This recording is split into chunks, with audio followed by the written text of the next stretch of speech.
Now, I've paused it here at 58 seconds into that video.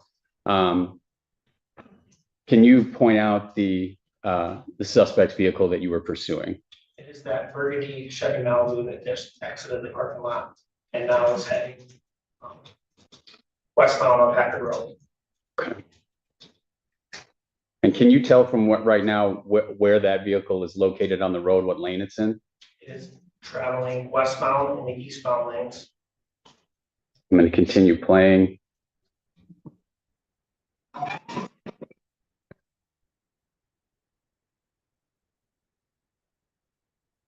I've stopped the video at 1 minute and 2 seconds. Can you see the suspect vehicle at this point? Yes, I can. And what is it doing? It is making a left-hand turn onto Platte Road, traveling southbound. And in what lane is it making that left-hand turn? I don't know which. He ends up into the regular lane, the southbound. But he's coming out of the oncoming lane. Correct. Okay. Turning your attention to the sidewalk on the left, what can you observe there? As I was driving by, I could see the victim lying motionless on the sidewalk. And you continued pursuit? Correct.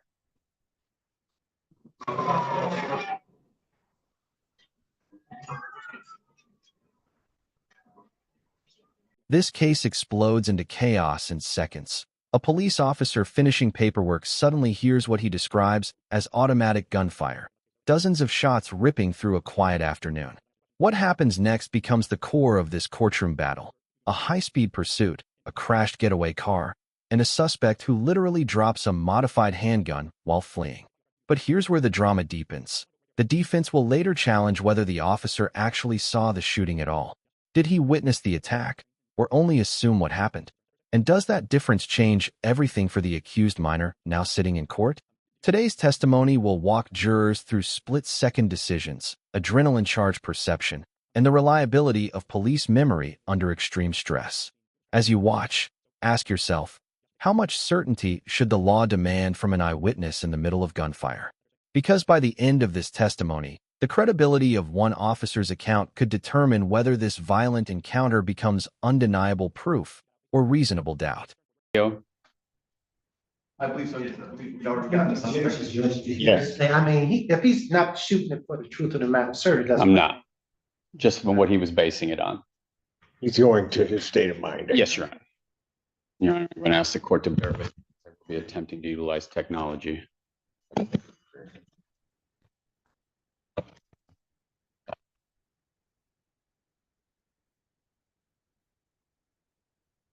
Sir, please come forward and be sworn.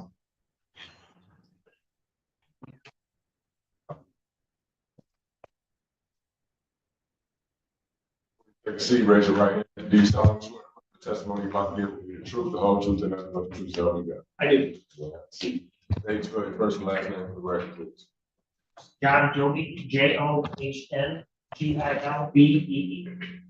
All right, you ran quiet. Thank you, Your Honor. Officer Gilby, are you currently employed? Yes, I am. And where do you work? City of Ann Arbor, And how long have you worked for the city of Ann Arbor? 12 years. And what do you do for the city of Ann Arbor? Police officer. You've been a police officer the entire time? Yes, I have. And were you working and on duty on September 26th, 2025 at approximately 14 hours? Yes, I was. And what were you doing? Conducting traffic enforcement. Traffic enforcement? And were you in you wearing a full uniform? Yes, I was. And were you in a police vehicle? Yes, I was. Was that vehicle equipped with video? Yes, it is. And what was it equipped with? It's got a front-facing video camera, backseat video camera. And you're familiar with how to operate these? Yes, I am. And were they in working order on that date? They were. Thank you. And where were you located at that time? I was working the Packard safety corridor, which is Packard and Platte Road. And that is in the city of Ann Arbor in the county of Washtenaw? Yes, it is. And what, if anything, happened? Or as you were working that corridor, what were you doing? I had just conducted a traffic stop and was finishing paperwork in the car. And where exactly were you located? I had parked in front of the Thrive Dentistry. The vehicle that I had stopped pulled in there and I was parked parallel to that business. And can you describe for the court where exactly you are? Are you in a street, parking lot? It's a parking lot that runs parallel to Packer Road, And just east of Platte. just east of Platte. And then what happened, if anything, as you were filling out your paperwork? I was sitting in my patrol car and I heard a volley of gunfire, automatic gunfire behind my car. I looked in my rearview mirror and I saw a man running across the parking lot who's a victim. And then I exited my patrol vehicle to see what was going on. When you said you saw him running across the patrol, you were in your vehicle? Yes, I was. And which way were you facing? I was facing eastbound and I looked in my rearview mirror and after I heard the gunfire, the first rounds of gunfire. And then I could see the victim running across the parking lot right behind the car. And what did you said you stepped out after that? Yes, I did. And when you stepped out, what did you see? When I stepped out, I saw two men shooting at the person that was running. You saw two men shooting at that time? Yes. Can you describe those two men? Two black males, one in all black clothing, one with a gray hoodie, black pants. Is there anything else you can describe about them? One had longer hair. Could you estimate their ages or anything at that time? Okay. Could you see firearms in their hands? Yes. And you said you heard a volley of gunfire. That was automatic fire. Yes, it was. How do you know that was automatic fire? I served in the United States Marine Corps and I'm familiar with what automatic gunfire sounds like. How many shots did you hear, or could you tell? Close to 50 probably. Sounded that way? Yes. Okay. Did you say 15 or 50? 50. What's that? As you heard that, At this point, the prosecution's narrative is crystal clear. Officer Gilby hears roughly 50 rounds of automatic-style gunfire, sees two men firing at a fleeing victim, and immediately watches them escape in a burgundy Chevy Malibu. Legally, this matters because it establishes probable cause for the pursuit. The officer isn't chasing a traffic violator, he's pursuing suspected shooters in an active violent felony. Notice also how the officer links his military experience to identifying automatic fire. That testimony is meant to strengthen credibility and expertise. But here's a key detail to keep in mind for later. His description of the shooters comes entirely from those few chaotic seconds after hearing gunfire. Memory formed under stress can be powerful, but also contested. So the big question forming already is, did he truly observe the shooting clearly, or interpret what he believed he saw? That distinction will soon become the defense's central attack. you said you saw two young men running with guns and firing. What happened next? They got into a burgundy Chevy Malibu. And then what did they do? They quickly sped out of the parking lot. Could you see who got into which side? No. And then when they sped out of the parking lot, what did you do? Immediately got right behind the vehicle and pursued them. Now, when you did that, was your patrol vehicle camera working? Yes, it was. Your Honor, I am going to attempt to play People's Proposed Exhibit number 2. Show. Okay. Yeah, I don't have the issue. Already.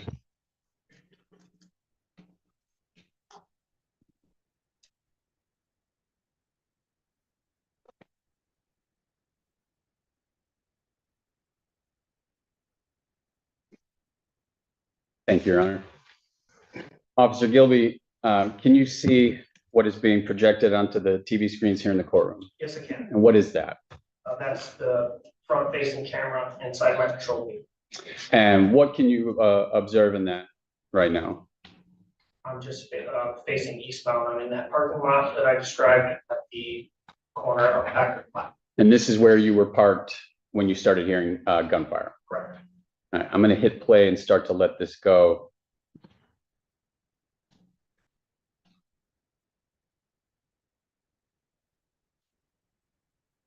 Now, we don't hear any sound right now. Why is that? I believe that the audio starts, it begins recording 30 seconds before the lights are activated. The audio will start once the lights are activated. So at this time, 30 seconds prior to the activation of the lights. thank you.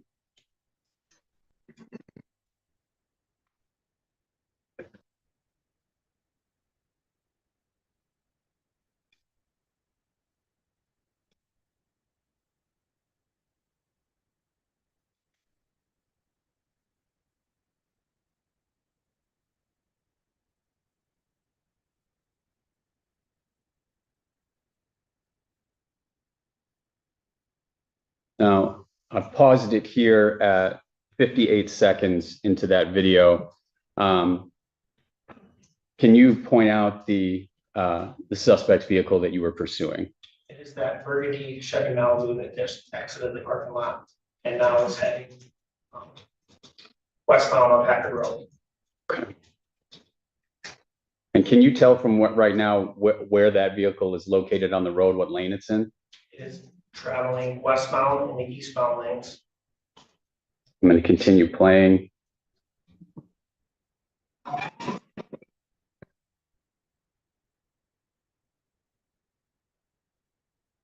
I've stopped the video at 1 minute and 2 seconds. Can you see the suspect vehicle at this point? Yes, I can. And what is it doing? It is making a left-hand turn onto Platte Road, traveling southbound. And in what lane is it making that left-hand turn? I don't know he ends up into the regular lane, the southbound. But he's coming out of the oncoming lane. Correct. Okay. Turning your attention to the sidewalk on the left, what can you observe there? As I was driving by, I could see the victim lying motionless on the sidewalk. And you continued pursuit? Correct.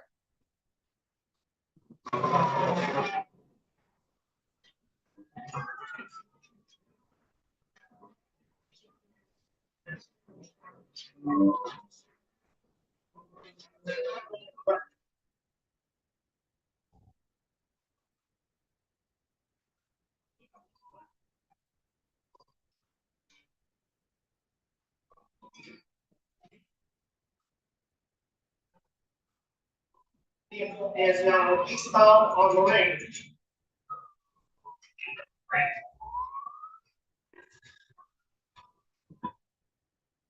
I'm going to pause that there, but I think I may have paused it in an inopportune moment. But I may back that up just a hair. Perfect.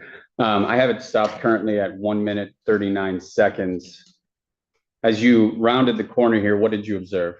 I observed the driver of the vehicle running from the vehicle into the neighborhood. How do you know it was the driver of the vehicle? He exited the driver's side door. Did you observe him do that? Yes, did. Okay. And what was he wearing? There were black pants and a gray hood. Gray hoodie. Okay.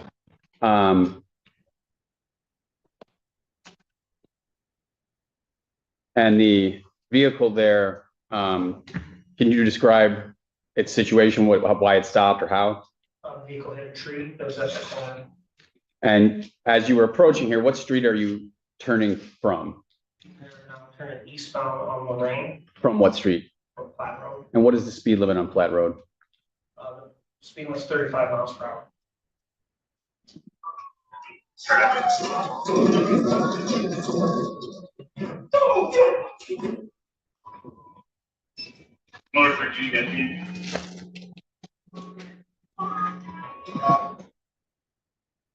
Stopping the video at 1 minute and 52 seconds. Officer Gilby, the video that we just watched in court, is that an accurate representation of what occurred on that date and time? Yes, it is. Your Honor, I would move for the admission of People's Exhibit 2. Any objection or what here? None for us. Thank you, Judge. Exhibit 2 is admitted. Thank you very much, Your Honor. Now, this video depicts you coming around the car and chasing after somebody, correct? Yes. What did you observe when you did that? The individual was coming out of the vehicle and then he climbed up over my hood and jumped down from the hood.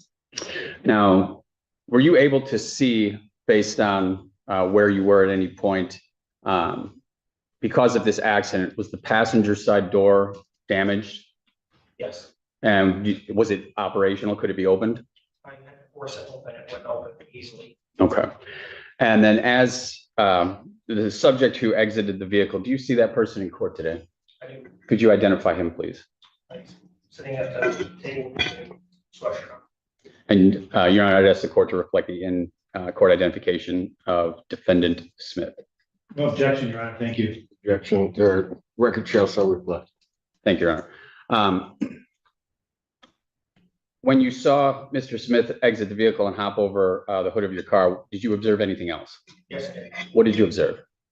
When Mr. Smith hit the ground, black handgun fell off of this person onto the ground from And then after that dropped, he continued running around the car. And what did you do?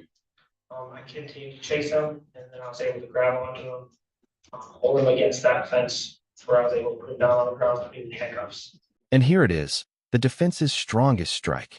Under questioning, the officer admits that his own police report does not state that he actually saw anyone shooting. Instead, it says he heard gunfire and then pursued a vehicle. In legal terms, this is classic impeachment, using a prior written statement to challenge courtroom testimony. Jurors now face a credibility dilemma.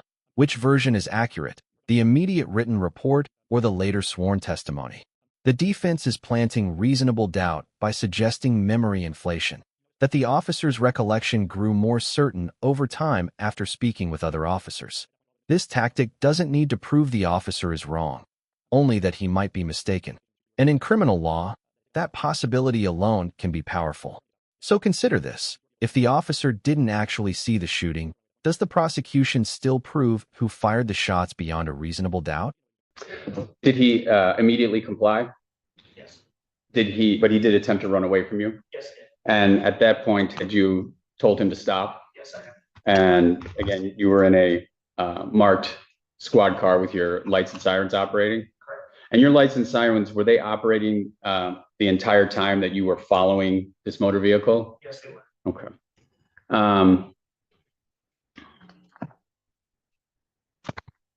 After Mr. Smith complied, you were able to put him in handcuffs? Yes, I was. And what did you do with him then? I placed him in the backseat of my patrol car. And after you put him in the backseat of your patrol car, did you go back and look at that firearm on the ground?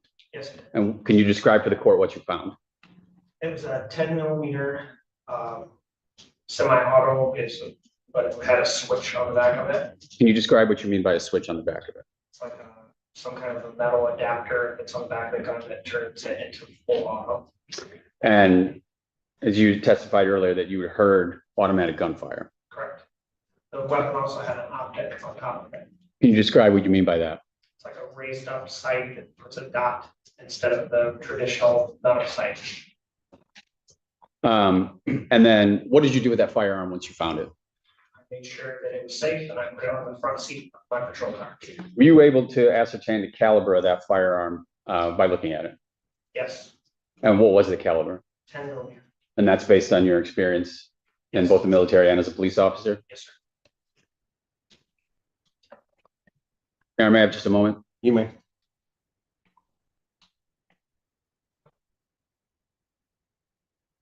I have no further questions, Your Honor. Thank you. Do you need this? No, Cross-examination. thank you, Your Honor. Officer Gilby, good afternoon.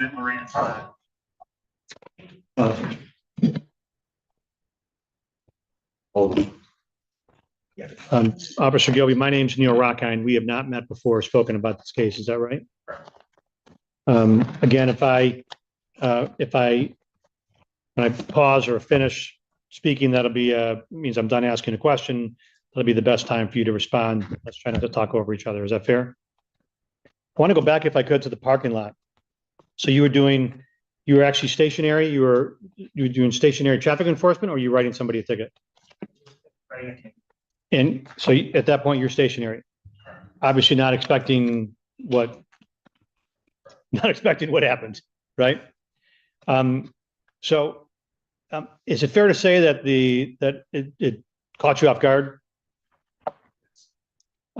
And when I say it caught you off guard, you'd be referring to the sound of the gunshots, the number of gunshots, yes? Correct. And so I want to go right there if I could. You said that you observed, you heard gunshots, and then you observed a person who you now know to be the victim or the decedent, yes? Running across the parking lot, yes? And obviously you've got military training and you've got police training, so you have sort of a heightened awareness of security concerns. Is that fair to say? Yes, sir. So at that point, you noticed, I'm sure, that the decedent, Mr. Thomas, was actually armed himself, right? No, sir. Did you notice at that point that he was returning gunfire or exchanging gunfire? No, sir. Did you know at that point at all whether Mr. Thomas had exchanged gunfire with anybody? No, sir. You're not saying that he wasn't armed. You're saying you just didn't see it. Correct. So by the time you ultimately made it to, and I forget the location of the streets where you were, but you ultimately made it to find the vehicle that had taken off from the scene. It was crashed into a tree. Correct. So the driver apparently gets out, yes, and takes off. Yes, sir. You then use your vehicle to do what? To try to prevent the passenger from running away. So you had no idea if the passenger was going to run away at that point. That was just sort of instinct on your part. Is that fair to say? He was coming out of the vehicle as I was turning. He was coming trying to get out of the crashed vehicle, out of the only door that worked. Correct. Right. Now, at that point, fair to say you didn't know whether he was going to run or flee or whether he was just trying to get out. You would know. Correct. Okay. Now, when he gets out of the car, I know, and you've written a report about this, is that right? Yes. And in one of the things you wrote in your report was that at some point, as he got out, based upon the entire circumstance, you were concerned for your safety. Yes. Yes. You were concerned for the safety of others in the neighborhood. Yes. Now, no one at that point, thankfully, had pointed a gun at you or had gestured towards you with a gun. Yes. Correct. But just despite all of that, you still had concerns that you could be in danger. Yes, sir. And because of that, you did what? Did you pull out an arm? Did you pull out a weapon? Did you pull out your gun? Did you do anything like that at all? No. And tell me, and why is that? Why did you not? I used my vehicle to try to prevent him from leaving. I didn't see the gun in his hand whenever he came over. But Now, so when he dropped, it was essentially when the gun fell out of his pocket or fell onto the ground. At that point, you thought that he was, as I'm listening, that he was not armed any longer. whenever I am pursuing the vehicle, I know that both subjects in that vehicle are armed. Okay, Because I just watched them shoot someone. you watched him shoot at somebody. So I guess- they're- because I watched them, I never lost sight of them. I watched them get into the vehicle.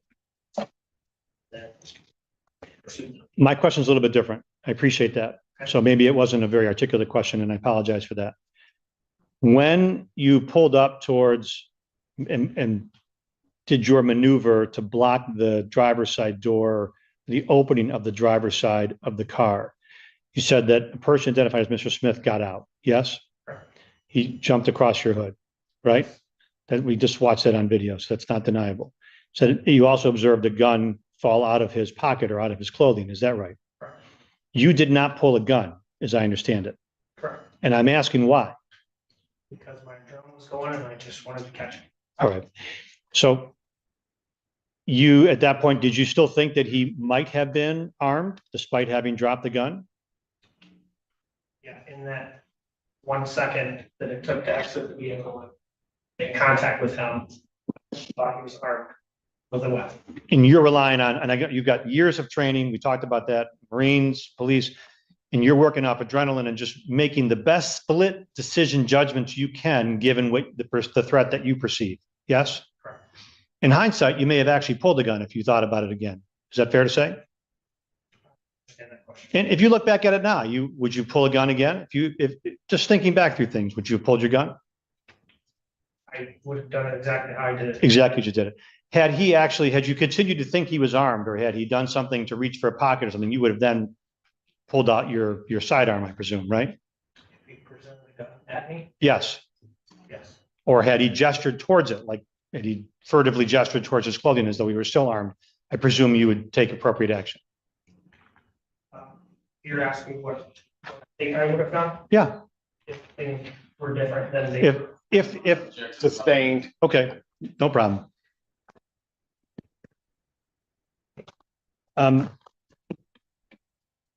Is it fair to say that when you detained or arrested Mr. Smith, that you did not know his age at that point? Correct. Did you learn at some point that he was a minor? Yes, I did. And this is going to be a silly question, and I don't mean it to be, but fair to say that you don't have any reason to believe that he has the same sort of professional safety training that you have? Objection. Sustained. I've nothing else, Chad. Oh, I'm sorry. I guess I need.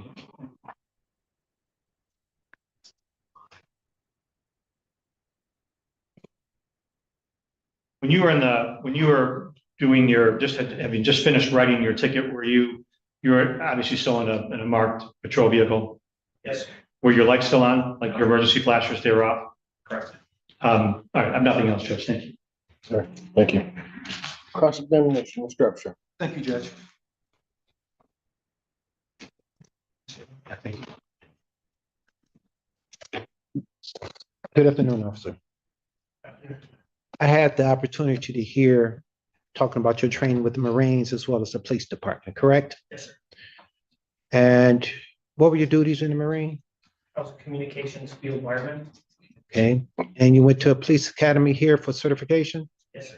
And while you were in the academy, they taught you the importance of writing reports Yes, sir. and how it was important to write down immediately the key factors because when they're fresh in your mind, correct? Yes, sir. And you write them down in your report so you don't get confused between the facts you knew exactly when this incident occurred and something someone told you later on, correct? Yes, sir. And I'm assuming that you would like to put all the key relevant facts in your police report. So when you call the court like today, you can rely on that report for its accuracy, correct? Yes, sir. And anything that's very important or that you as a well-trained officer know is very important, you're gonna put it down in that police report, correct? To the best of my ability, sir. Now, earlier on, you testified that you've seen a shooting occur, correct? Yes, sir. And you prepared a police report shortly thereafter, correct? Yes, sir. And in that police report, you put all the important facts about that shooting, correct? Yes, sir. However, would you disagree with me if I say it's nowhere in this police report that you saw any individual shooting? And here it is, the defense's strongest strike. Under questioning, the officer admits that his own police report does not state that he actually saw anyone shooting. Instead, it says he heard gunfire and then pursued a vehicle. In legal terms, this is classic impeachment, using a prior written statement to challenge courtroom testimony. Jurors now face a credibility dilemma. Which version is accurate, the immediate written report or the later sworn testimony? The defense is planting reasonable doubt by suggesting memory inflation, that the officer's recollection grew more certain over time after speaking with other officers. This tactic doesn't need to prove the officer is wrong, only that he might be mistaken. And in criminal law, that possibility alone can be powerful. So consider this. If the officer didn't actually see the shooting, does the prosecution still prove who fired the shots beyond a reasonable doubt? No, sir. Are you disputing with that or you agree with me? I'm agreeing that it's not that. Okay, nowhere in your well-trained police report, you wrote down that you seen the actual shooting, correct? Correct. What you stated is that you heard shooting, correct? You heard a volley of shots. Yes, sir. And you testified in close that afterwards you went in pursuit of a car. Isn't that correct? No, sir. And you were so clear and precise to make sure you wrote all the correct facts that you described the type of the car and the color of the car, correct? Yes, sir.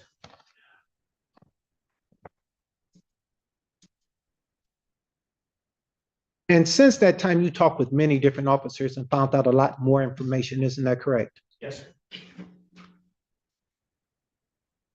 Being a well-trained officer, is there any particular reason you failed to describe the individuals that you saw doing shooting in your police report? Just a lot of adrenaline during that day. I've been a police officer for 15 years. It's the first time I've ever witnessed something like that. Okay, you make mistakes sometimes, don't you? Yes, Okay. And your police report is typed, isn't it? yes, it is. So I'm assuming when this typed report came out, when you wrote this report, you were at your station. Yes, sir. And by the time being a well-trained officer, being in the Marines, the adrenaline had kind of fell down by the time you got to the station and sat at your computer, correct? No, sir. Okay, and how long was it after this, how long did it take you to leave the scene of the crime and get to your station? Um, I don't recall, At least an hour, correct? most likely. Okay, and then when you got to your station, you had to talk with other officers, you had to check in, then at one point in time, you went and sat at your desk, correct, or a desk, correct? Yes, sir.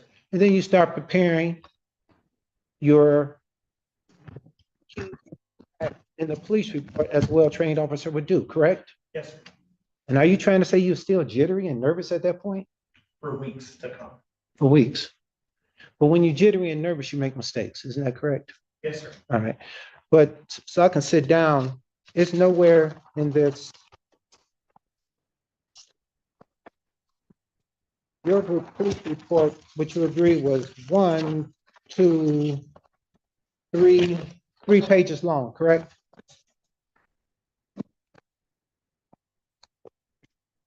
What's further, Your Honor? Any redirect? No, thank you, Your Honor. Officer, thank you very much. Thank you. Call your next witness. Now, people call Corporal Tyler Maxey.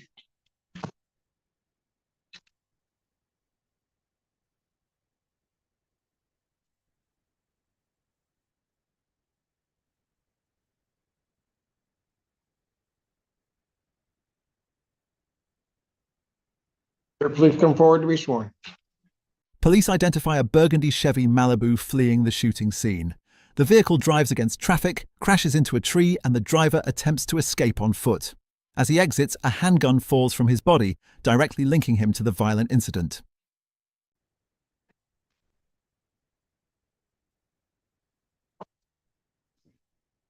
You take a seat, raise your right hand. Do you solemnly swear to affirm the testimony you about to give will be the truth, the whole truth, and nothing but the truth, so help you God? Hey, state spell your first and last name for the record, please. First name is Tyler, Tyler, last name is Maxey, M-A-X. You may inquire. Thank you, Your Honor.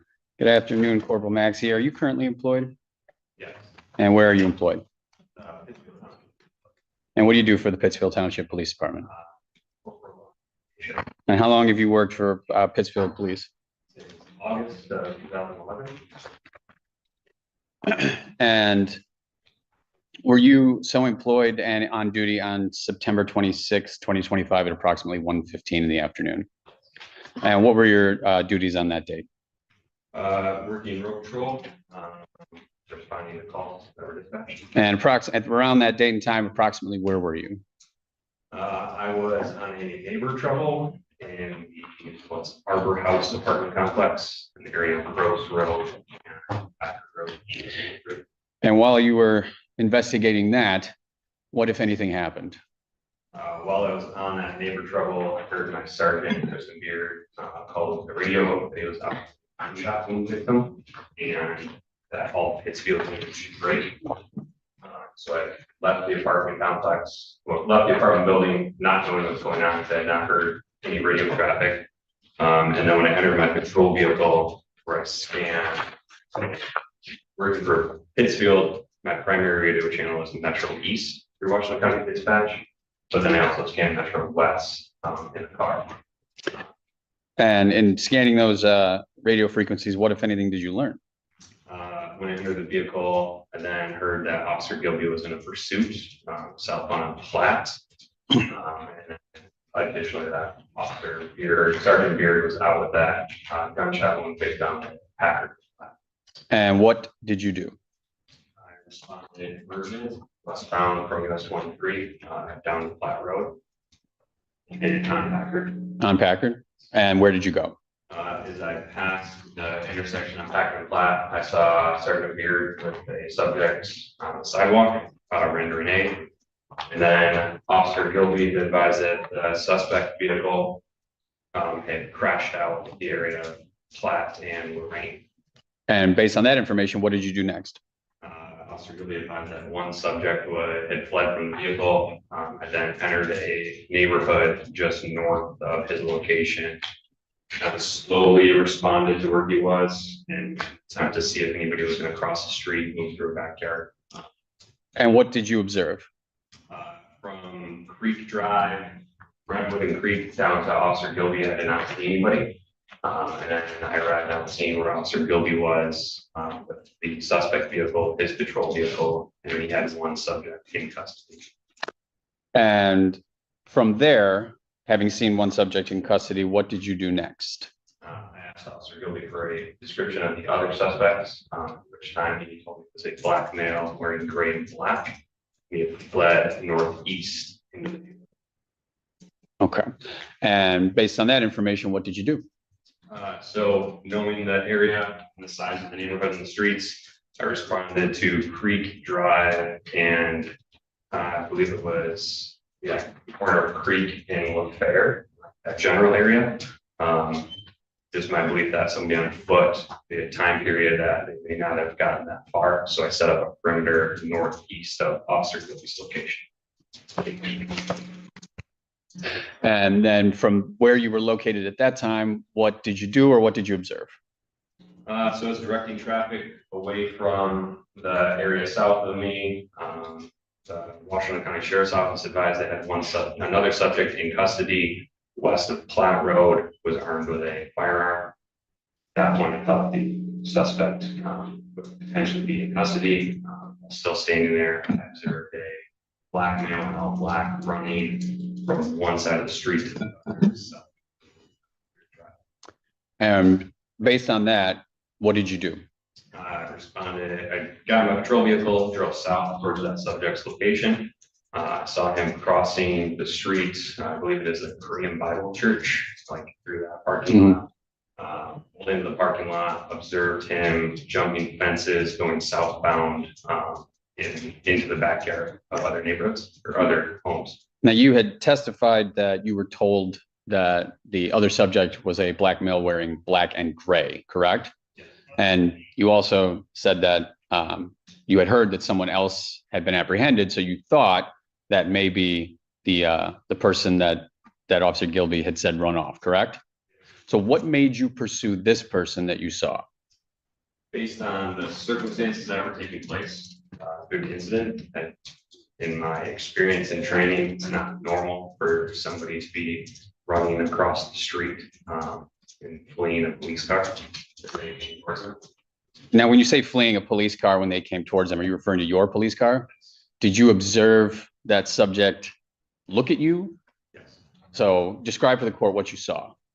So I was in the Korean Bible Church parking lot. He was jumping a fence, going south, looking back towards me. I could see that he had a cell phone in his hand. I could see like the screen illuminated on the cell phone. And then he continued jumping fences, looking back towards me. At that point, I pulled back out. So you about to say something, Judge? No, no. Okay, I'm sorry. So your testimony is that you saw that subject look back at you several times while running away. Okay. And from there, what did you do next?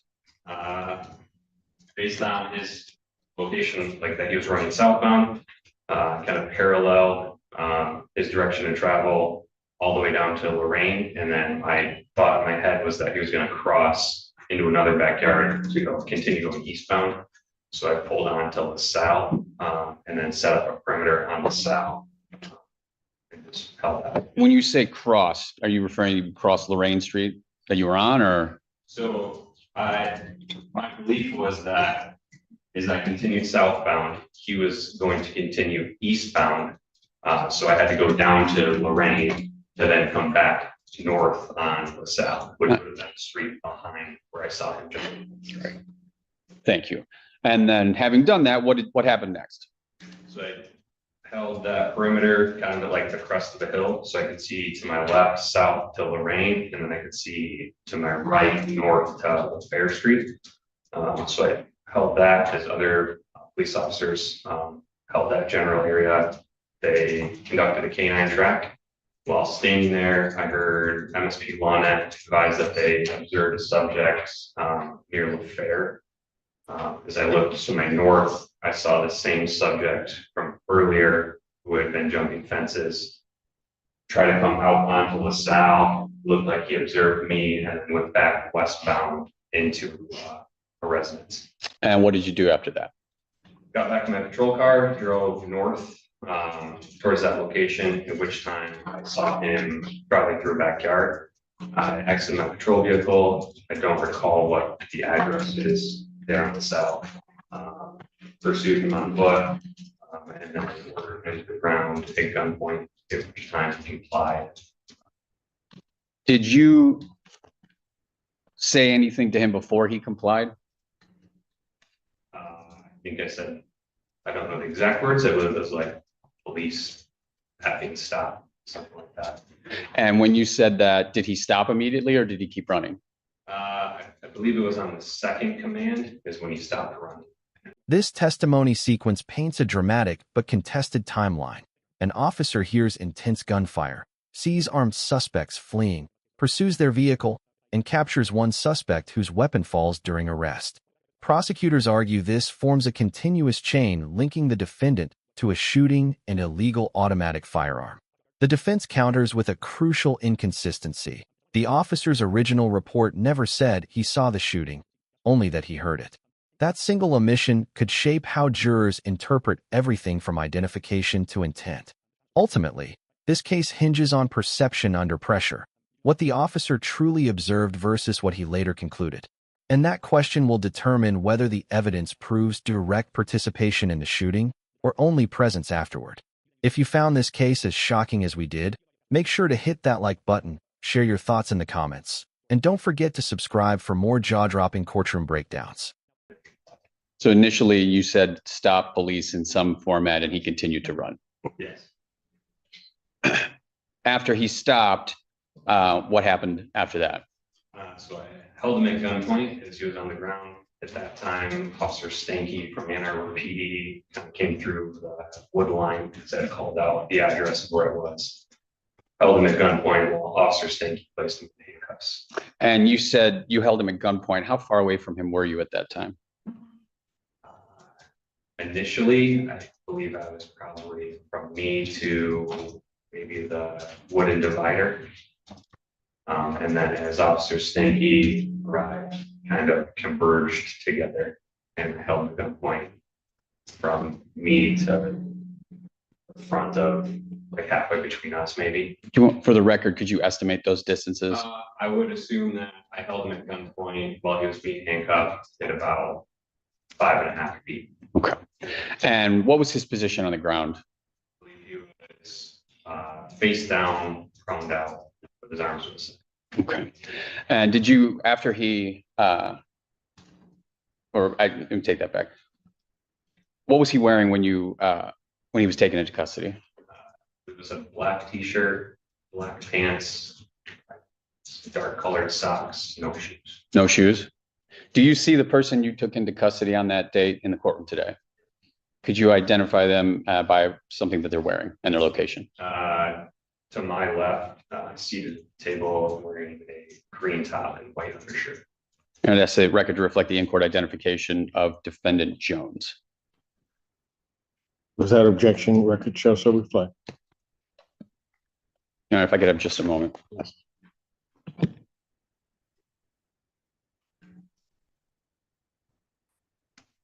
I have no further questions. Thank you, Your Honor. Thank you. Cross-examination. No questions for us. Thank you. Cross-examination. No questions. All right. Okay, thank you. Call your next witness. Thank you, Your Honor. People would call Officer Michael Stanky.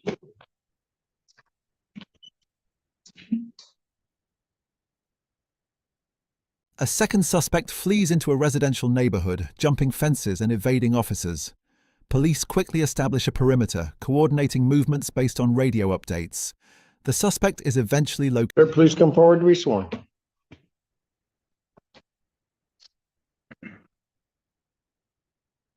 Take a seat, raise your right hand. Do you solemnly swear and affirm the testimony about to give will be the truth, the whole truth, and nothing but the truth, so help you God? I do. Please spell your first and last name for the record, please. First name Michael, M-I-C-H-A-E-L. Last name is Stanky, S-T-A-N-K-E-Y. You may inquire. Thank you, Your Honor.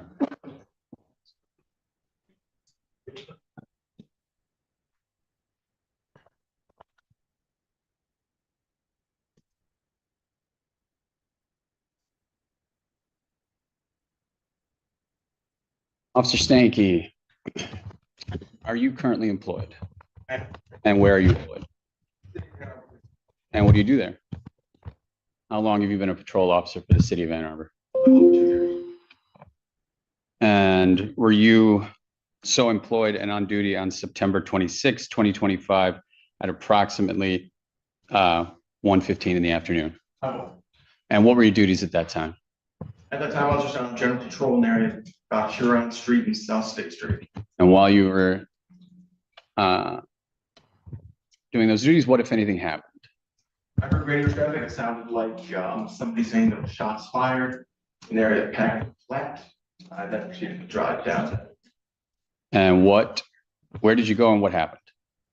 Initially, I drove to the area just north of Packard, near Platt, near that intersection, and sort of some neighborhoods in that area. I then got better information about where suspects might be running, and so I went south of Packard and began to search the area south of Packard. And the information that you got was to go to that area? Okay. And then when you went to that area, what happened? I began walking through the streets looking for the suspects, identified as a black male wearing black. We were getting various phone calls from citizens saying that they were seeing somebody jump fences or run big yards, that sort of thing. So we were kind of just shifting where we were looking. I found myself in the area of LaSalle Drive and Fair Street at one point. And when you say that people were looking for a black male wearing black, was that was coming through on the radio? I believe so, yes. I believe we already got the suspect. Yes. I mean, if he's not shooting it for the truth of the matter, sir, it doesn't. I'm not. Just from what he was basing it on. He's going to his state of mind. Yes, Your Honor. All right, go ahead. And so you were hearing this on the radio, getting descriptions of who you were looking of, the person of interest. Correct. And you don't know where that information is coming from or who's saying it. No, not exactly. Okay. All right. So from there, where did you go? What did you do? I was walking the area. I was walking on Fair Street, eastbound, approaching South Drive. I then heard an officer on the radio say that he had a suspect in front of him and that they began running southbound on South Drive. They were black male wearing black. I believe that this officer said. Then I didn't ran to the South Drive to try and intercept. And what happened then? I observed them go south on the South Drive, take a right to go west through a yard there. I'm going to stop you real quick. When you said I observed them, could you specify to whom you're referring? I observed a male run through the yard and then a police officer. And the male that you observed, could you describe what that person looked like, what they were wearing? I just saw a black man wearing black. Okay. Please continue. And so you saw them running, and then what did you do? I doubled back, crossed through the backyard of another address, trying to intercept them, and then approached when I heard the radio. Corporal Maxine say that he had a male at gunpoint on the ground. I approached the backyard where they were. I saw Corporal Maxine at gunpoint with a black male prone down on the ground. When you, at any time prior to that, observing this black male, did you say anything to him or shout anything? I don't believe so. No. Okay. And on that date and time, were you in full uniform? No. And did that include a body worn camera? Yes. And was that body worn camera in working order? And you know how to operate that body worn camera?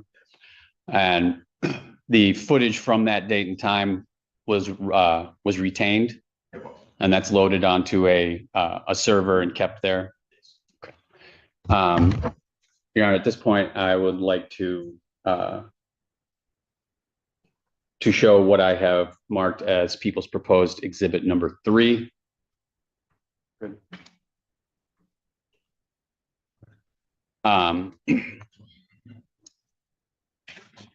At what point in this incident did your body cam start recording?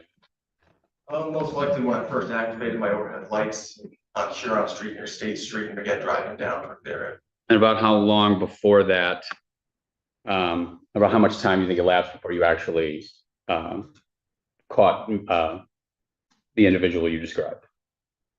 Probably 20, 30 minutes, maybe. I am, if I could get the image up on the screen, please.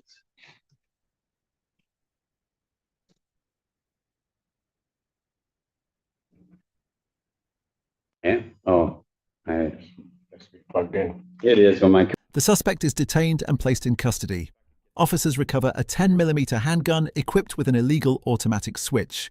During cross-examination, the defense challenges police decision-making, but testimony consistently confirms the suspect's flight, possession of the weapon, and threat to public safety.